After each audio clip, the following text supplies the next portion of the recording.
When the bank foreclosed and her wealthy brother-in-law locked the doors, 34-year-old Sarah Jenkins was left standing in the freezing November rain with nothing.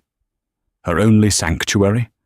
A worthless, rocky plot of dirt her late husband bought for $15, and a terrifying, brutal winter looming dead ahead. The chill in the air that October morning wasn't just the onset of the Wyoming winter. It was the temperature of the room when Richard Cross sat across from Sarah at her own kitchen table. Sarah's husband, Thomas, had been dead for exactly 42 days. A sudden, massive aneurysm had taken him in the middle of a sentence while they were drinking coffee on the porch. He was 36. Sarah was still navigating the dense, suffocating fog of early grief. Moving through the farmhouse they had spent 5 years restoring like a ghost, haunting her own life. Then came Richard.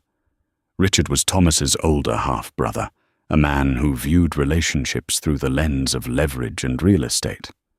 While Thomas had been a carpenter with a laugh that could fill a barn, Richard was a developer who owned half the commercial properties in the valley.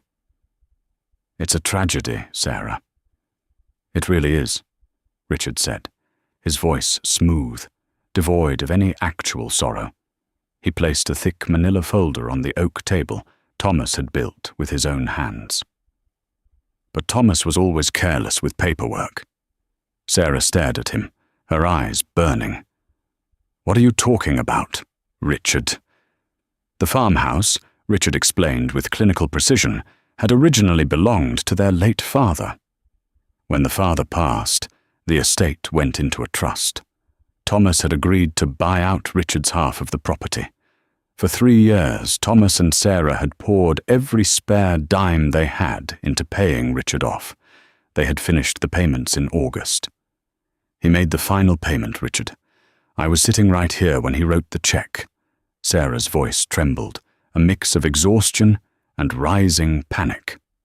"He wrote a check to my LLC, yes," Richard replied, tapping a manicured finger against the folder. "But he never filed the transfer deed with the county clerk. Legally, the property is still in the trust's name, and since Thomas passed without a will, his assets revert to next of kin. In this state, without a legally recognized transfer, the trust, which I control, retains full ownership." "You wouldn't," Sarah whispered, the blood draining from her face. "This is our home. We paid you for it." "It's prime acreage, Sarah.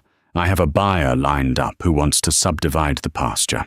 I'm sorry, but this is business. You have 30 days to vacate." The betrayal was absolute. Sarah sought legal counsel, but the lawyers in town either worked for Richard or wanted a retainer she couldn't afford. The $12,000 left in Thomas's life, insurance, barely covered his funeral, and the outstanding medical bills from his brief time in the ICU. The bank accounts were frozen in probate. She was financially paralyzed. As the 30 days ticked down, the weather turned aggressively hostile.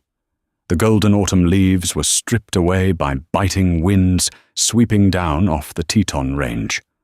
Friends and neighbors offered hushed sympathies in the grocery store aisles, but nobody offered to cross Richard. He was too powerful, too vindictive. On the final day, Sheriff Miller, a man who couldn't look Sarah in the eye, arrived to oversee the eviction. Sarah packed her clothes, Thomas's favorite wool sweater, and a few photographs into the back of her rusted 1998 Subaru Outback. She had exactly $142 in her checking account. Sitting in the driver's seat, watching Richard's contractors immediately begin tearing off the front porch, Sarah broke down. She wept until her ribs ached. She had nowhere to go. The homeless shelter in the county over was full. Motels would drain her remaining cash in 2 days. Desperate, she pulled out Thomas's old green fishing tackle box, where they kept important receipts and warranties. She was looking for anything, a forgotten savings bond, a cash stash. Instead, at the very bottom, buried under old tax returns, she found a faded, watermarked piece of paper. It was a county tax lien deed. 5 years ago, Thomas had gone to a county auction to buy a used tractor. He didn't win the tractor, but he came home laughing, saying he'd bought a piece of the mountain for the price of a cheap lunch. He had spent exactly $15 on a 0.2-acre sliver of unbuildable scrubland up on Blackwood Ridge. It was an odd triangular plot, squeezed between a sheer rock face and the national forest boundary, considered useless by developers. It was all she had left in the world. Sarah turned the ignition, the engine sputtering before catching, and aimed the car toward the mountains. The sky above was bruised purple, heavy with the threat of the season's first snow. Blackwood Ridge was unforgiving, even in the summer. In late November, it was a graveyard of skeletal trees and frost-heaved stone. The dirt road up the mountain was deeply rutted, nearly tearing the exhaust off Sarah's Subaru. When she finally found the GPS coordinates matching the deed, her heart sank into her boots. The plot was a steep, rocky incline, shadowed by towering pines. There was no water hookup, no electricity, nothing but wilderness. But tucked against the rock face was a structure, or at least the memory of one. It was an old logger's lean-to, likely built in the 1970s and abandoned shortly after. The roof had caved in, the side walls were rotting, and the floor was a bed of damp moss and animal droppings. "All right, Tommy," Sarah whispered to the freezing air, clutching her coat tightly around her. $15. Let's see what we can do." Survival triggers something primal in the human brain. The paralyzing grief that had anchored Sarah for 6 weeks was suddenly overridden by the urgent, biological need to not freeze to death. She had exactly 5 days before the meteorological forecast predicted a severe winter storm. Sarah drove back down the mountain to the Oak Haven Municipal Dump. She spent 2 days wading through the refuse of the town that had turned its back on her. She found discarded shipping pallets, twisted galvanized tin roofing, and a massive, heavy-duty vinyl billboard tarp that had once advertised a defunct car dealership. She met Arthur Hayes, the grizzled manager of the local salvage yard. Arthur had known Thomas. When he saw Sarah dragging a dented, rust-covered cast-iron pot-belly stove out of a scrap heap, his hardened exterior cracked. "Sarah, what in God's name are you doing?" Arthur asked, wiping grease from his hands. She told him. She didn't cry. She just stated the facts. Arthur's jaw tightened. He couldn't openly defy Richard Cross by giving her money or a place to stay. Richard held the mortgage on Arthur's scrapyard, but he looked the other way. "That stove is heavy," Arthur muttered, avoiding her gaze. "Shame if someone accidentally loaded it into your trunk along with 3 boxes of framing nails, a roll of fiberglass insulation, and some stovepipe. Good thing I'm taking my lunch break and won't be watching the yard for the next hour." Sarah nodded, a lump forming in her throat. "Thank you, Arthur." For the next 4 days, Sarah worked with a manic, desperate energy.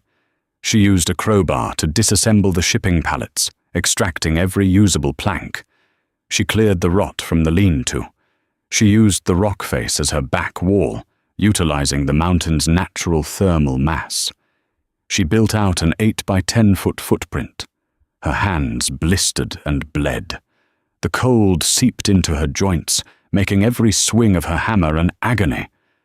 At night, she slept in the back of the Subaru, wrapped in 3 sleeping bags, her breath frosting on the windows.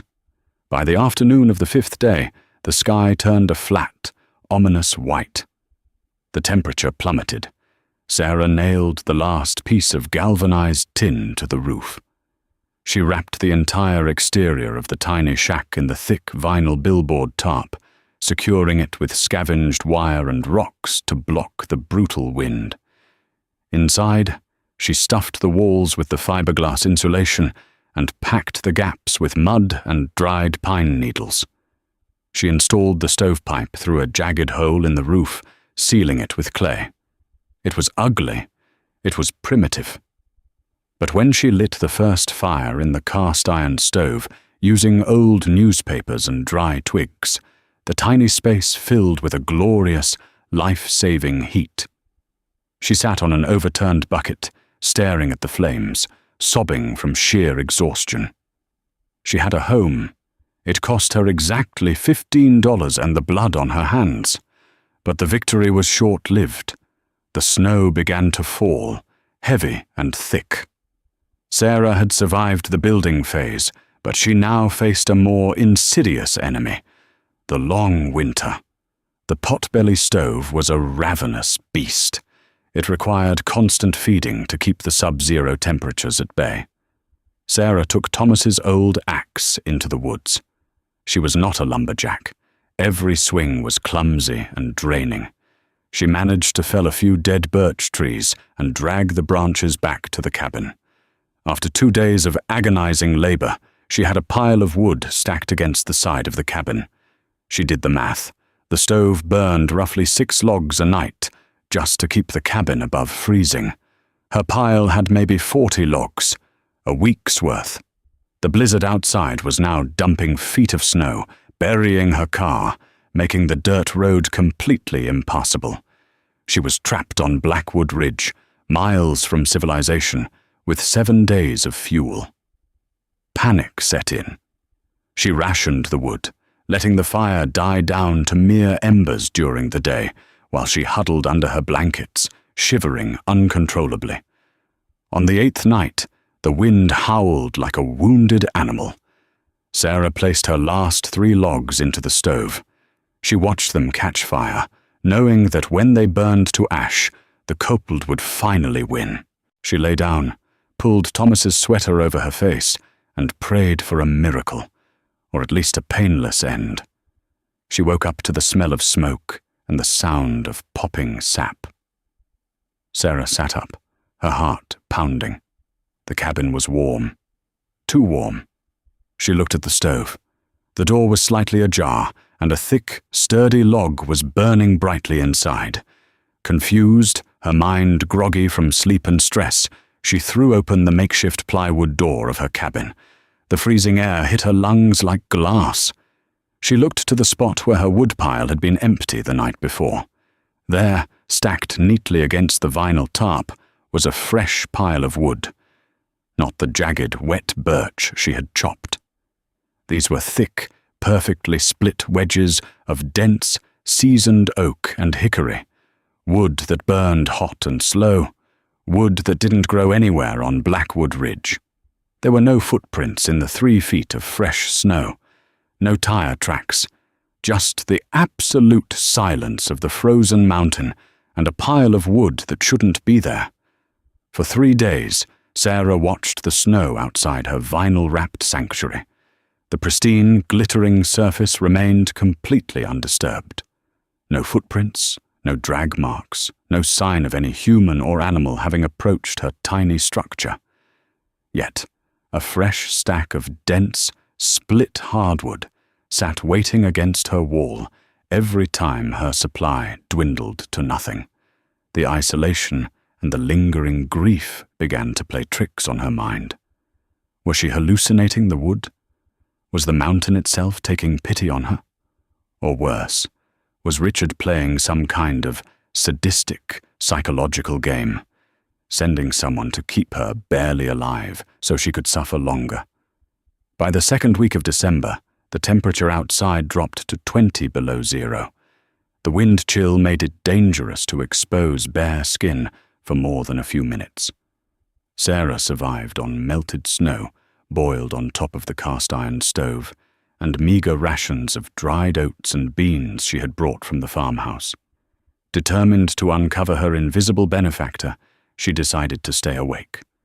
She drank bitter, over-steeped black tea and sat with her back against the warm metal of the stove, gripping Thomas's heavy steel crowbar. The only illumination came from the flickering orange light of the fire, dancing through the stove's small glass window. Midnight passed, then 1 o'clock. The absolute silence of a frozen wilderness is heavy. It presses against your eardrums until you can hear your own heartbeat. At exactly 2:15 a.m., she heard it. It wasn't a crunch of snow outside. It was a deep, guttural scraping sound coming from behind her. It was emanating directly from the sheer rock face that formed the back wall of her cabin. Sarah scrambled to her feet, raising the crowbar, her breath catching in her throat. The heavy, insulated tarp she had draped over the jagged rocks rippled. A section of the stone, a slab of dark slate she had assumed was solid mountain, shifted inward with a heavy, grinding groan. A draught of stale, earthy air flooded the tiny room, cutting through the scent of wood smoke. From the dark fissure in the rock, a figure emerged. He was a mountain of a man, clad in a heavy, grease-stained Carhartt coat and a wool trapper hat. A thick, wiry grey beard obscured most of his face. Slung over his immense shoulder was a canvas harness bulging with perfectly split hickory logs. He froze the moment he saw Sarah standing there, crowbar raised, trembling violently. "Put the iron down, girl," the man said. His voice was like gravel rolling around in a cement mixer, rough but surprisingly gentle. "You're going to pull a muscle, and I don't have the medical supplies to fix a torn rotator cuff." "Who are you?" Sarah demanded, refusing to lower the weapon. "How did you get in here? There are no tracks outside." The man slowly lowered the canvas sling to the dirt floor. "Name's Silas Caldwell, and there are no tracks outside because I didn't come from outside. I came from inside." He gestured to the dark crevice behind him. "Old Bootlegger's Tunnel, dug out in the 1920s, runs right through the belly of Blackwood Ridge and spits out on the east side. My property sits on the other side of this rock." Sarah lowered the crowbar an inch, her mind struggling to process the information. "Why are you bringing me firewood?" Silas removed his hat, revealing a bald, scarred scalp. He looked around the pathetic, desperate little structure Sarah had built. His eyes softened with a deep, recognizable sorrow. "Because of Thomas," Silas said quietly. Sarah dropped the crowbar. It hit the dirt floor with a dull thud. Silas explained, 5 years ago, Richard Cross had tried to pull the same predatory legal maneuvering on Silas, attempting to seize the Caldwell family's 500-acre mountain plot through a fabricated property tax loophole. Richard wanted the timber rights. Silas was broke and uneducated in the law. He was ready to give up. "Your husband, Thomas, he was doing some carpentry work on one of Richard's office buildings," Silas recounted, warming his thick, calloused hands by the stove. "He overheard Richard bragging about stealing my land. Thomas didn't even know me, but he drove up here. Spent 3 nights looking through my grandfather's old deed boxes. Found the original land grant from 1892 that proved Richard's claim was garbage. Thomas saved my home." Silas nudged a log with his steel-toed boot. "When Thomas was up here, he noticed the county was auctioning off this little useless triangle of rock. He bought it for $15. Told me he figured if he owned the only access point to the western tunnel entrance, Richard could never sneak surveyors onto my land through the caves." Silas looked Sarah dead in the eye. "I heard what Richard did to you. The whole valley knows. I couldn't stop the eviction, but I swore on my life that Thomas's widow wasn't going to freeze to death on my watch. So I bring wood, and tomorrow I'm bringing venison." For the first time since Richard had handed her that manila folder in her kitchen, Sarah felt completely, overwhelmingly safe. She collapsed onto her overturned bucket and wept while the giant mountain man quietly stoked the fire. The rest of the winter was a brutal, slow-moving glacier of time, but it was no longer a death sentence. Instead, it became a quiet testament to human endurance and unexpected camaraderie. The $15 cabin, fortified by the scavenged billboard tarp and heated by Silas Caldwell's endless, subterranean supply of dense hardwood, held strong against 3 subsequent blizzards. Silas became a steady, grounding fixture in Sarah's isolated existence. He would appear through the hidden fissure in the rock wall every few days, his massive frame ducking into the cramped space, bringing with him salt-cured venison, jars of preserved summer blackberries, and most importantly, stories. As the wind screamed against the tin roof, Silas would sit on the dirt floor, stoking the cast-iron stove, and tell Sarah about the Thomas he knew, the fiercely loyal, stubbornly just carpenter who had saved a stranger's land without a second thought. In those firelit hours, the suffocating grief that had defined Sarah's autumn began to transform. It didn't vanish, but it hardened into something useful. It became armor. By late April, the violent grip of the Wyoming winter finally began to loosen. The dense snowpack, which had isolated Blackwood Ridge from the rest of the world for 5 months, melted into rushing, muddy torrents that carved deep channels down the mountainside. The skeletal birch trees sprouted vibrant, hopeful green buds, and the sharp, freezing air softened, carrying the heavy scent of damp earth and decomposing pine needles. Sarah had survived. When she looked at her reflection in the small, cracked side mirror of her buried Subaru, she barely recognized the woman staring back. She was leaner, her cheekbones sharp and defined. Her hands were heavily calloused, bearing the pale scars of slipped hammers and splintered wood. But her eyes were different. The terrified, shattered widow who had wept in her driveway was gone. Her spirit had been forged in the freezing dark, tempered by the mountain, and it was now as unyielding as the rock face behind her cabin. On the first Tuesday of May, the profound, bird-song-filled silence of the ridge was shattered. The deep, laboring roar of heavy diesel engines echoed up the gorge. Sarah stepped out of her cabin, her boots sinking into the spring mud, and rested her hand on the wooden handle of Thomas's axe, which was leaning against the doorframe. Laboring up the deeply rutted, nearly washed-out road was a pristine, silver Mercedes G-Wagon, its tires spinning aggressively in the muck. Close behind it crawled a heavy-duty county surveyor's truck. The vehicles finally ground to a halt near the edge of the property line, throwing up fans of dirty water. 3 men stepped out. Leading the pack, meticulously avoiding the deepest puddles in his expensive waterproof leather boots and tailored fleece jacket, was Richard Cross. Beside him stood David Fletcher, his notoriously slick corporate attorney, clutching a leather binder. Behind them, a surveyor immediately began setting up a bright yellow tripod. Richard's gaze swept over the muddy clearing, expecting to find the abandoned, worthless scrubland he remembered. Instead, he stopped dead in his tracks. His eyes locked onto the makeshift tarp-wrapped cabin, and then, slowly, shifted to the woman standing in front of it. "Sarah," Richard gasped, the blood draining rapidly from his face. He actually stumbled backward a half-step. You're alive. You've been up here this whole time." "Hello, Richard," Sarah said. Her voice was eerily calm, carrying clearly over the idling engines. "You look surprised." I assumed you went back east to your sisters," he stammered, his carefully curated composure completely cracking.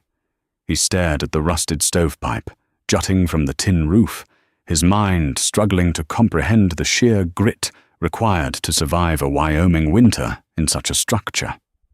But Richard was a creature of habit and greed, and within seconds his shock morphed back into arrogant irritation. He straightened his jacket. "Well, it's a touching survival story, Sarah, truly. But you are squatting on county land. You need to pack whatever you have and leave. We're clearing a logging grade today, and the heavy machinery is an hour behind us." Sarah didn't move. Her grip on the axe handle relaxed slightly, a gesture of absolute, terrifying confidence. "I'm not on county land, Richard. I'm on my land." David Fletcher stepped forward, opening his leather binder with a dismissive sigh. "Mrs. Jenkins, county topographical maps show this access strip was abandoned by the state decades ago. My client recently purchased the highly lucrative timber rights to the National Forest Tract directly behind this ridge. This narrow gorge is the only geologically stable path to build a reinforced access road for the logging trucks. We have a bulldozer coming up this afternoon. If you don't vacate, I will have the sheriff remove you." "Then you better tell them to turn around," a deep, gravelly voice rumbled from the edge of the clearing. Silas Caldwell stepped out from the dense, shadowy tree line.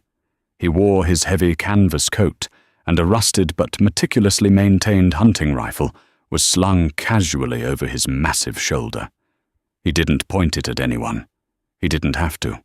The sheer, imposing size of the man, combined with his sudden, silent appearance, made Richard and his lawyer physically recoil.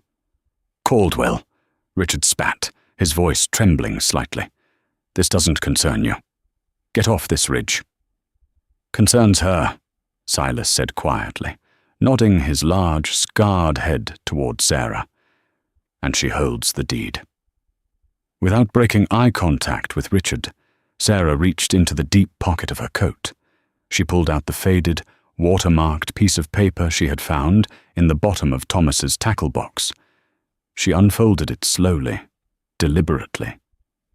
"Plot 42B, Sarah read, her voice ringing out like a judge delivering a sentence. 0.2 acres, purchased at a county tax auction 5 years ago by Thomas Jenkins. Ownership legally transferred to me upon his passing." Fletcher snatched the paper from her extended hand, his eyes frantically scanning the official seals and signatures. All the color instantly vanished from the lawyer's face. He swallowed hard, looking up at the sheer rock walls of the gorge, then down at the tiny plot of land they were standing on. He leaned in and whispered frantically into Richard's ear. "That's impossible," Richard barked, shoving Fletcher away. "It's a worthless, unbuildable strip of rock." "It's a worthless strip of rock that completely blocks the only valley access to your multi-million-dollar timber contract," Sarah corrected him, a cold, razor-sharp smile finally touching her lips. "Without a road right through the middle of my $15 plot, you can't get your heavy machinery in, and you certainly can't get millions of feet of timber out, which means you're going to breach your contract with the state." Richard's face turned an ugly, mottled shade of purple. The reality of the trap closed around his throat. "I'll give you $10,000 for it right now. Cash." "No," Sarah said simply. $50,000. Don't be an idiot, Sarah. You have nothing. Take the money and start over." "I have leverage, Richard," Sarah said, stepping off the porch and walking right up to him. She didn't flinch. She looked at the man who had thrown her out into the freezing rain, and she felt nothing but pity for his smallness. "Something you taught me all about sitting at my own kitchen table. So, here is the deal. You are going to sign the deed to the farmhouse over to me. Today. Legally filed, transferred, and notarized, and to secure a temporary easement across my land for your logging trucks, your LLC will pay me a one-time fee of $500,000. "Are you insane?" Richard screamed, spit flying from his lips. "I won't be extorted by a squatter. I'll tie you up in court for years. And default on your state timber contract by next month," Fletcher whispered loudly, sheer panic vibrating in his voice. He grabbed Richard's arm. "Richard, listen to me. If we don't start actively logging by June 1st, the state revokes the environmental permit and keeps the performance deposit. It's $3 million. We have no other way in. We have to pay her." Richard stood ankle-deep in the spring mud, his breath coming in ragged, heavy heaves. He looked from his frantic, defeated lawyer to the giant, armed mountain man standing guard, and finally to the hardened, unbreakable woman his brother had loved. The wind blew through the gorge, rustling the new green leaves, and in that quiet, triumphant moment, Richard Cross realized with crushing, absolute certainty that a $15 piece of dirt had just cost him everything. The farmhouse stood beautifully bathed in warm spring sunlight, rightfully hers once more. Sarah Jenkins lingered on the porch, wearing Thomas's wool sweater, holding a steaming mug of coffee. She had faced the brutal winter, a ruthless betrayal, and the depths of her despair, only to forge an unbreakable strength. The $15 scrap of mountain had miraculously saved her life. Her undeniable courage had ultimately reclaimed her entire beautiful future.